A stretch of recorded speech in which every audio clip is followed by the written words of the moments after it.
Alright, before I start this episode, I want to put a little spoiler warning here.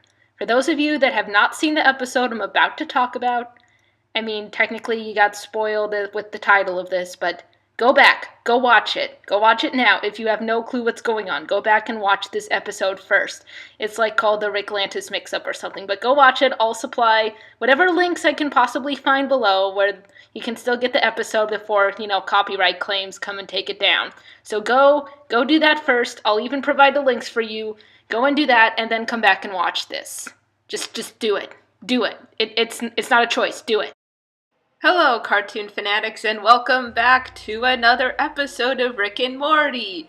And man, what a crazy episode to come back to. I literally just finished watching it as I'm recording this right now, and I'm excited and terrified at the same time. It's such a great feeling. I haven't gotten this from a cartoon show in a while. Oh gosh. Okay, so let's start by explaining exactly what happened and why the whole fandom's probably going to be freaking out for the next week now. Or, maybe longer. So, it starts where we think, at least in the promo, we thought that our Rick and Morty are going to go on this grand Atlantis adventure. And instead, it turns out that we are going back to the Citadel after Rick destroyed the council and seeing how things are there, how life is there. And it's like this whole parody on multiple different genres, from like politics to buddy cops to drama to school kids ditching school on the last day. It's like a whole mix of that, and it's all with Ricks and Mortys. So most of the episode is like this giant parody joke. We've got a cop Rick that's just started out as a Rick rookie, and he's being a partner with a veteran Morty. And he discovers that there's like a seedy Morty area, and the cop Morty does dirty cop work, and the cop Rick tries to be better than that, and it doesn't end that well. And along the same lines, we have this group of Mortys that are at school because they've lost their Ricks, and they're going to school to learn how to be better Mortys in order to get Ricks again. And at the end of the school year, there was, I think, 4 or 5 of them. But a group of them go to this place called the Wishing Spot, where they think they'll be able to get their wishes to come true because they're sick of the system and they're just sad and they don't think life will get any better, but they want to try and put in a wish to see if they can make life a little better for themselves. And then at the same time, we've got this campaign going that now the Citadel of Ricks is destroyed. They're aiming for a more democratic society. So they're trying to vote on a president. And of course, all of the candidates are Ricks, except for one candidate is a Morty. And his campaign manager is also a Morty. I mean, it's a whole party of Mortys. And it's kind of like the candidate where they put out there in hopes that maybe he'll win, but they don't actually believe that it'll ever happen. So we'll come back to that one. But that's what's going on there. And then we also have this sort of older styled Rick who's been working this job in a cookie factory for other Ricks, and it's basically a whole CEO stereotypical thankless job system just with all Ricks. So they're all the same level of intelligence, which is kind of insulting to the working class Ricks. So that older Rick, or the one that looks older, I don't think he's actually older, but that older Rick goes and rebels. He finally snaps. He ends up killing his boss and going into the way that they make these cookies in the factory, which is they take this one Rick, take his one happy memory, and they just inject it into the cookies. And the older Rick gets there. He tries to free that one Rick, and it doesn't work well. And then the sort of Willy Wonka styled Rick that is the owner of the company is like, oh yeah, you did a good job. You realized how corrupt this company is. Here, let's fix things for you. Let's make it better. And instead, he just puts the Rick that rebelled in that chair, and now his last happy memory is the thing that's making all those cookies. So there, at least, the story there is like the factory. It's an endless cycle, and it'll never die. So we have these mixes of all these different stories from the Citadel to show, oh, this is how bad things are. Look at the divide between Ricks and Mortys. And I'm sure we can talk about parallels to modern day America or any sort of period of history and time with modern society, but I'm sure that's not what the team was aiming for. They were just taking ideas from modern day and putting it in here. I don't think it's supposed to be an allegory. We don't go that deep into Rick and Morty. We can if we want to, but we might be reading into it too much. Ugh, boy.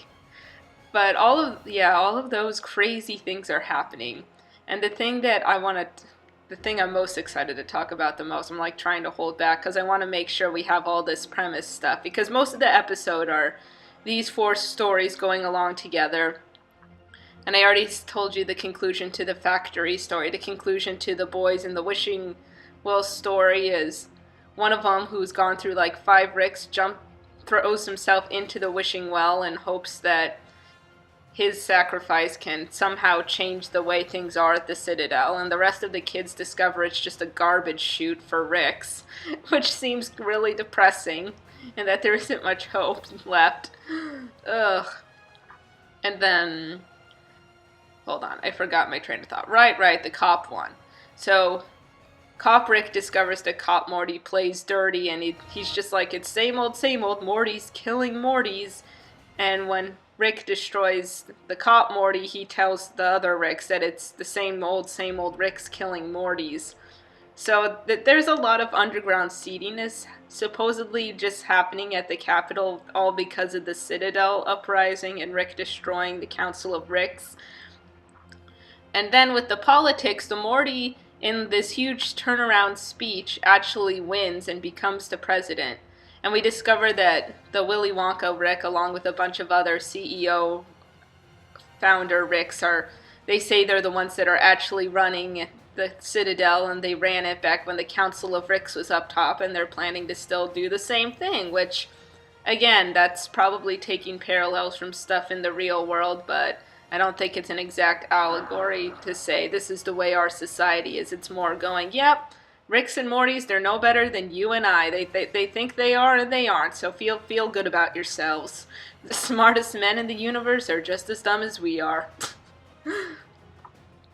But they have this huge council, and the other CEO, founder, business Ricks are like, yep, we're just gonna run this place.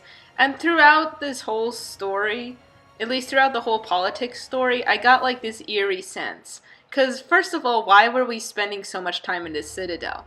We only spend time in the Citadel when our Rick and Morty are in the Citadel.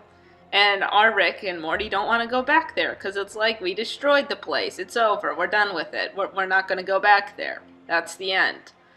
But, if we remember way back in, I think it was season 1, the one character that fans had wanted to see come back the most was Evil Morty. We know that Evil Morty hatched this plan to blame our Rick on murdering a whole bunch of other Ricks and creating this giant force field shield of Mortys. And at the end, he just created this robot Rick because the other Ricks wouldn't believe that a Morty was capable of all of that. And he just sort of escaped with all of the other free Rickless Mortys out into the world. And that's the last we saw of Evil Morty. But as predicted, and the creator said, and Justin said this, that if they were to bring Evil Morty back, then they wanted to, make a good story. They wanted to make sure he came back with a purpose. And I'm glad to say, and I'm really excited to say, Evil Morty came back with a purpose. As predicted, Evil Morty was the one running for the presidency, because only a Morty as clever as him and sort of with as much charisma as him was possible of pulling something like that off. He kills all the Ricks that disagree with him in that higher up society, and the last image you just see is him going, well, speeches are for campaigns, now is the time for action, and he just looks out into space where all of the Ricks and Mortys he killed to get there are just floating in space as the Evil Morty music plays, which we haven't heard since that episode in the first season. So there you go, that's how it ends, and this is potentially the beginning of our huge season finale arc. Because we're already at that point, aren't we? Rick and Morty's only got like 12 or 13 episodes in the season, and this was episode 7, I think? Yeah. So we're already over halfway through, and this second half of this season might be a doozy, especially knowing that Evil Morty has taken this rise to power in the Citadel. The question is, what exactly is he going to do with it? I mean, it was clear that Evil Morty was fully capable of taking over the Citadel. The real question is, what exactly is he going to do? We know he seems to have some kind of grudge against R. Rick, but now that R. Rick and R. Morty are kind of off doing their own thing, they've almost kind of forged this path away from all the other General Ricks and Mortys in the case where Jerry and Beth are divorced. I don't know, there might be other Ricks and Mortys out there with the same case where Jerry and Beth are divorced, but I really don't know. So at this point, it's just a waiting game to see what's going to happen. And that is kind of scary and really exciting at the same time. Because that means we're going to see a whole lot more of Evil Morty, and hopefully we'll see more of his plan unveil as the episodes go on. Knowing Rick and Morty, the next episode's probably going to have nothing to do with this one, but that's okay, that's okay. It's so exciting to see Evil Morty come back, because this is something that the fandom's been wanting for a really long time. And granted, I actually haven't been in this fandom very long. I started watching Rick and Morty when that April Fool's episode came out for season 3, so I didn't even wait through the painfully long hiatus that everyone else did. It just happened that I was wanting to watch Samurai Jack, and Rick and Morty was on that night, so I decided why not. And here we are now.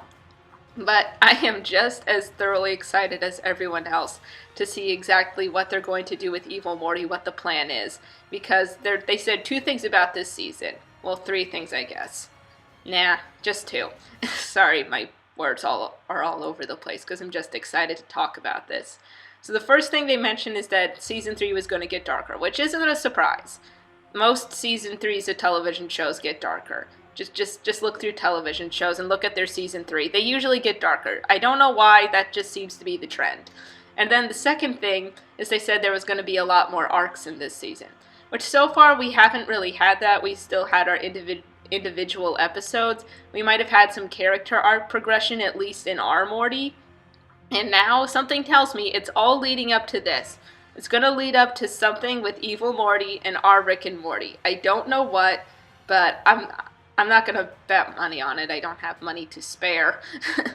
But I will bet that this season finale has something to do with those characters meshing together and finding out, or beginning to find out, exactly what is going on and what it's all about. So just brimming with excitement to get to see it. And there we have it. That's it. It's just fully exciting. The beginnings of arcs might be starting to happen, and it might be possible that the season 3 finale is going to be worse than the season 2 finale. So we're going to look forward to that. Oh boy. Anyway, that's it for now. If you liked this review, go ahead and put a thumbs up and press that like button. And don't forget to comment and subscribe as well. And I will see you next week for the next episode of Rick and Morty.